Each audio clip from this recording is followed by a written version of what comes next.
D'abord, je voudrais avoir votre sentiment global sur cette soirée. Bon, on a très mal entamé le match, même qu'ils nous mettent un but qui sort un peu de l'ordinaire. C'est un dégagement de Souquet sur le dos de Cyprien, un peu bête. Puis après, on a joué trop précipité. On était allés tous de l'avant. Il y avait des contres très très dangereux de Montpellier. S'ils marquent le 2-0, après c'est difficile. Et puis c'est surtout le 2-0 qu'il ne fallait pas prendre à la mi-temps. Il fallait rester tranquille à 1-0. On a eu quand même quelques opportunités. Mais on n'était pas prêt dans la récupération des ballons. Les deuxièmes ballons, ils étaient tous pour Montpellier. Dégager le gardien, on ne revenait pas. Les défenseurs, ils dégagent. Duel entre Mounier et Dante, on n'était pas là. Quand vous n'êtes pas bon à la récupération, c'est impossible. C'est impossible. Vous n'êtes pas bon offensivement après. Puis en deuxième mi-temps, bien sûr, on devait mieux jouer. Et puis c'est ce qu'on a fait à partir de la 55e, 60e. Où on a dominé, on a été patient, tout en dominant, on s'est créé quelques occasions avec beaucoup de patience aussi. Et puis voilà, et puis le Billon il rentre, il met ses 2 buts. Alors c'est fantastique. On a une pensée pour Alassane Plea, parce que lui, voilà, il doit ramer 3-4 mois. Et puis c'est le Billon qui revient de 15 mois de pause, qui met 2 buts. Alors bravo au staff médical et puis l'entraîneur de la condition. Ce sont des bons signes quand même, des victoires comme ça, Lucien, dans une saison où on joue évidemment le premier rôle. Quand on joue les premiers rôles, on joue un joli trophée à la fin.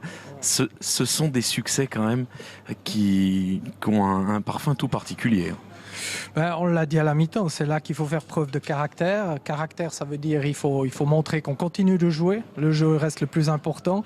Mais jouer, ça signifie quoi ? Il faut se démarquer, il faut défendre, il faut contre-attaquer ou il faut faire un appel en profondeur. Si un collègue est besoin d'avoir des appuis, il faut se montrer, il ne faut pas avoir peur. Et l'équipe a montré ça en deuxième mi-temps. Et puis vous avez fait du coaching quand même, coach, parce que bon, il y a le bilan, c'est très flagrant, c'est très spectaculaire. Ça, c'est un fait de match très important, c'est un conte de fait. Mais avant ça, vous changez des choses. Mika Seri, vous passez en 4-2-3-1. Si vous n'avez pas les joueurs, vous êtes embêtés.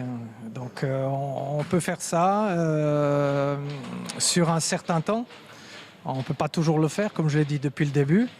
Parce que voilà, il manque certaines positions, mais on peut le faire. On a quand même eu des occasions en 4-3-3. En 4-2-3, on a bien joué 25 minutes où on maîtrisait la balle et puis on s'est créé patiemment des occasions. Et puis voilà, lui, il est là pour les mettre parce qu'il l'aimait bien. Hein. Ah oui. Il l'aimait bien parce que le premier, il faut le mettre, il se retourne très vite, du banc en tout cas.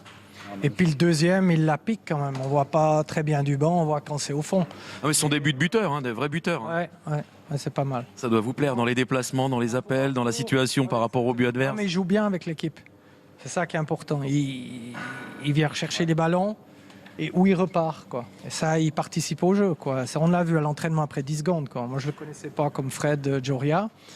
Mais il m'a dit c'est un super joueur et puis on voit tout de suite, quoi. Il a du talent. Maintenant, il faut aller doucement avec lui parce qu'il revient de très très loin, quoi. En tout cas, on vous sent à bloc. Vous êtes délivré après ce succès. Oui, ça fait du bien.